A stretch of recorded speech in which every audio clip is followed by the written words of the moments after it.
Hello everyone, कैसे हैं आप लोग। आई होप आप अच्छे होंगे। इस वीडियो में हम देखने वाले हैं रैंडम एक्सेस के बारे में, है ना। रैंडम एक्सेस में जितने भी प्रोटोकॉल्स होते हैं उनके बारे में हम देखेंगे और हम ये भी देखेंगे कि रैंडम एक्सेस क्या होता है। तो पहले ये देख लेते हैं रैंडम एक्सेस क्या होता है। No device has a control over the other device, है ना। कोई भी डिवाइस पे किसी का कंट्रोल नहीं है रैंडम एक्सेस में, है ना। Any device can transmit when ever it wants, है ना। कभी भी कोई भी डिवाइस कभी भी ट्रांसमिट कर सकता है ना। जब भी वो चाहता है कभी भी कोई भी डिवाइस ट्रांसमिट कर सकता है। So the transmission of the device is random, है ना। तो इसीलिए जो ट्रांसमिशन होता है डिवाइस का वो रैंडम कहलाता है। तो इसीलिए इसको हम क्या बोलते हैं, रैंडम एक्सेस मेथड बोलते हैं ना। इसीलिए इसको हम क्या बोलते हैं, रैंडम एक्सेस मेथड बोलते हैं।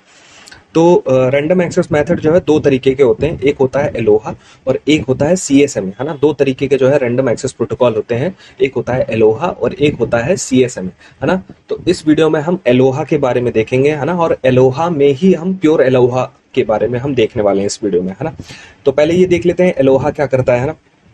It is design for the wireless LAN, है ना। ये वायरलेस लैन के लिए डिजाइन किया गया था, but can also use in a share medium to transmit the data, है ना। शेयर मीडियम के लिए, है ना, हम इसको यूज करते हैं और डेटा को ट्रांसमिट करता है, जो कि ठीक है। It may possible when a device send data over A channel, जब भी कोई डिवाइस डेटा को सेंड करता है किसी भी चैनल पे, अनदर स्टेशन में भी attempt to send the data at the same time, है ना। ऐसे ही दूसरा भी कोई स्टेशन है या दूसरा डिवाइस है वो भी सेम टाइम पे, है ना, डेटा को भेजना चाहता है ना। तो it means the multiple device can try to send the data, है ना। तो मतलब मल्टीपल डिवाइस जो है किसी भी डेटा को सेंड करना चाह रहे हैं एक ही टाइम पे, है ना। तो सो डेटा गेट करप्टेड, है ना। तो इसलिए जो है हमारा डेटा करप्ट हो सकता है या कोलाइड हो सकता है, ठीक है। अगर दो डिवाइस सेम टाइम पे अगर डेटा को भेज रहे हैं तो हमारा डेटा जो है करप्ट हो सकता है या कोलाइड हो सकता है।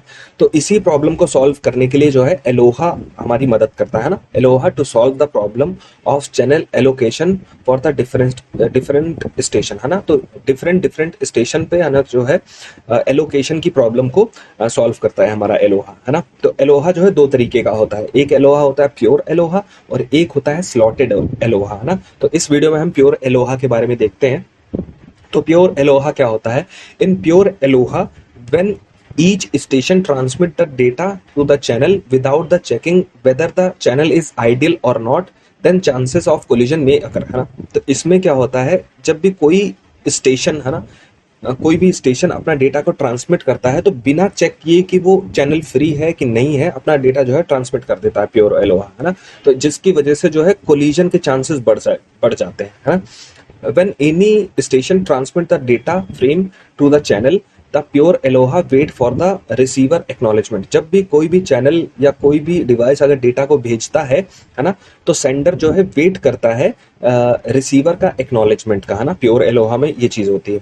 If does not acknowledgement the receiver with the specific time, एक स्पेसिफिक टाइम पे वो रुकता है ना, एक स्पेसिफिक टाइम पे वो इंतजार करता है एक्नॉलेजमेंट के लिए। The sender wait for the random amount of time, है ना। तो वो जो सेंडर है वो एक स्पेसिफिक टाइम के लिए रुकता है ना।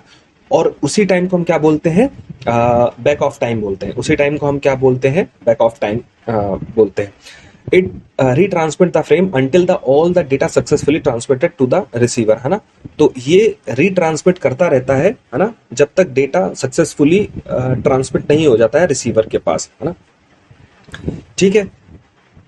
अब हम ये देखते हैं किस तरीके से जो है प्योर एलोहा काम करता है। जैसे कि ये 4 स्टेशन है, 1 2 3 4 4 स्टेशन है ना। ये हर एक स्टेशन जो है दो दो फ्रेम जो है ट्रांसमिट कर रहा है। एक फ्रेम ये, एक फ्रेम ये, एक फ्रेम ये, है ना। तो हर एक स्टेशन दो दो फ्रेम ट्रांसमिट कर रहा है। तो ईच डिवाइस सेंड 2 फ्रेम, है ना। तो हर एक डिवाइस जो है 2 फ्रेम को ट्रांसमिट कर रहा है, ठीक है। इसमें से जो है 1.1 और 4.2, है ना, रीच द स्टेशन, है ना। 1.1 और 4.2 वाला जो हमारा फ्रेम है वो स्टेशन तक, हमारे रिसीवर तक पहुंच जाता है। और अदर जो हमारे फ्रेम है वो लॉस्ट हो जाते हैं ड्यूरिंग ट्रांसमिशन, है ना। क्योंकि कोलिजन हो जाता है तो वो ड्यूरिंग ट्रांसमिशन लॉस्ट हो जाते हैं।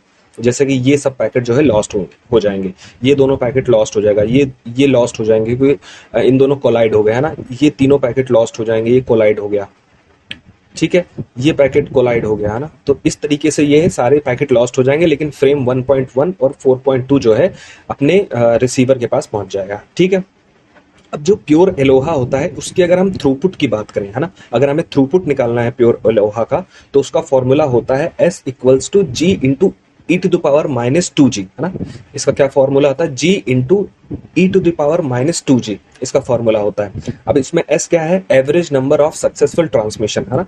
Average number of successful transmission जो है एस डिफाइन करता है।